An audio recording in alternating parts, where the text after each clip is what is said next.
அஸ்ஸலாமு அலைக்கும். Hello everyone, welcome back to my channel. இன்றைக்கி நம்ம சேனலில் என்ன பார்க்க போகிறோம் அப்படின்னா, பீஃப் கீமா வச்சு ஒரு கிரேவி ரெசிபி தான் பார்க்க போகிறோம்.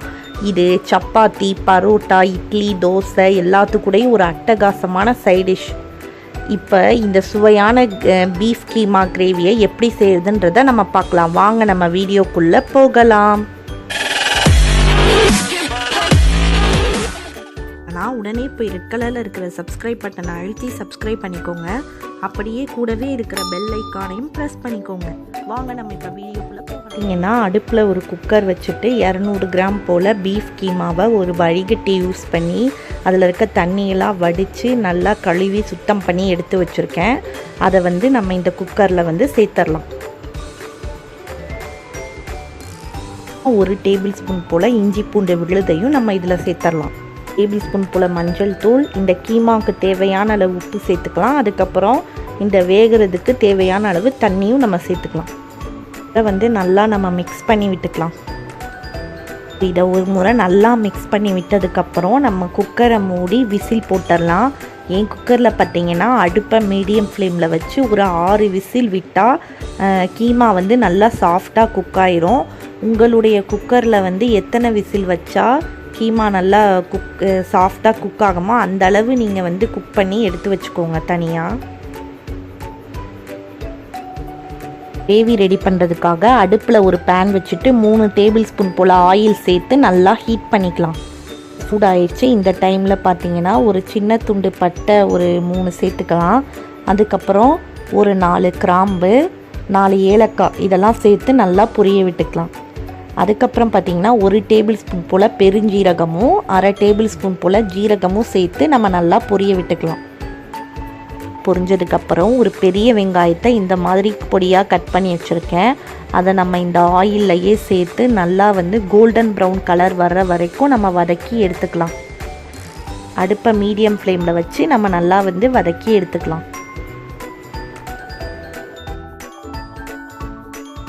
பார்த்திங்கன்னா வெங்காயம் நல்லா பொன்னிறமாக வதங்கிருச்சு. இந்த டைமில் 1 டேபிள் ஸ்பூன் போல் இஞ்சி பூண்டு விழுது சேர்த்து நம்ம இதனுடைய பச்சை வாசனை போகிற வரைக்கும் அடுப்பை மீடியம் ஃப்ளேமில் வச்சு நம்ம நல்லா வதக்கி எடுத்துக்கலாம்.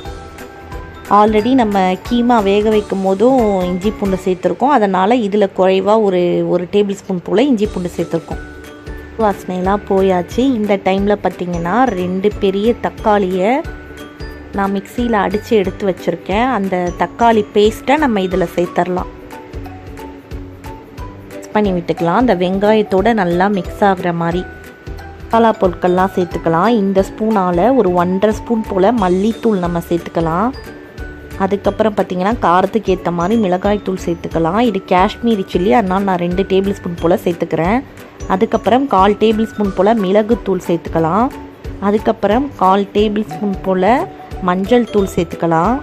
அதுக்கப்புறம் பார்த்திங்கன்னா ஒரு 1/4 டேபிள் ஸ்பூன் போல் கரம் மசாலா சேர்த்துக்கலாம்.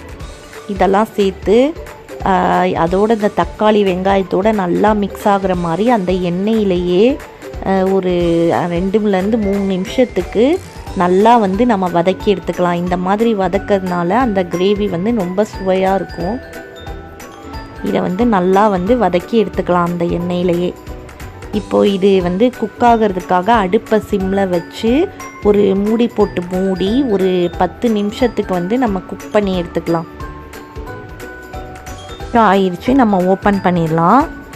மசாலாவோட பச்சை வாசனையெல்லாம் போய் எண்ணெய் பிரிஞ்சு மசாலா நல்லா குக் ஆயிடுச்சு. இப்போ இதை ஒரு முறை நல்லா மிக்ஸ் பண்ணி விட்டுக்கலாம். நம்ம